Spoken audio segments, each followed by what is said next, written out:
Fallujah only became necessary after ISIS demonstrated its reach to target Shia areas in Baghdad and Sadr City. Shia population centers demanded protection and also demanded retribution, and Fallujah is right there.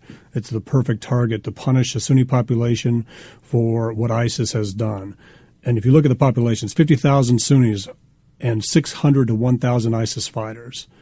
You don't punish a Sunni city of 50,000 to rid it of 600 to 1,000 ISIS fighters. What you do is you build trust with that Sunni community, that population.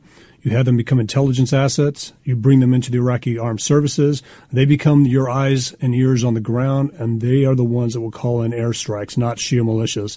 And that's what's happening.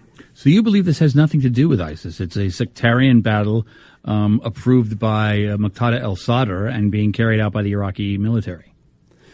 Well, if you look at the Sadr protests, I'm glad you brought up Sadr. You look at Sadr protests a couple of weeks ago, it had nothing to do with defeating ISIS. He was basically vying for influence and a paycheck. He didn't say that the government needs to do outreach to Sunni population centers. He didn't say that the government needed to curb Iranian influence. He didn't even bring up ISIS. This was about Shia militias and Sadr and the Iraqi government believing that they had done enough to protect Shia areas from ISIS. There was no intent to go into Mosul anytime soon. Fallujah became the thing you could take off the shelf and all of a sudden focus everybody on this battle for Fallujah to rid it of ISIS when it's been there for 2 years. Fallujah was the first city to fall to ISIS in January 2014. To say all of a sudden that this became the number one priority for the Iraqi government and the U.S. military effort after all the hype on Mosul the last 6 months, it's just an opportunity to punish. It's an opportunity for Prime Minister Abadi to keep himself in position.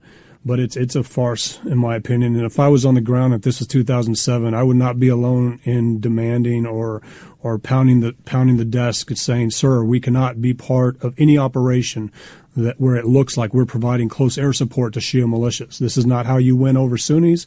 This is not how you defeat a counterinsurgency, and this is not how you defeat ISIS. We're simply resetting the conditions to January 2014. ISIS thrives in Sunni population centers where they feel oppressed by their government. This operation in Ramadi, this operation in Fallujah are examples of that, where their government is punishing a Sunni population center."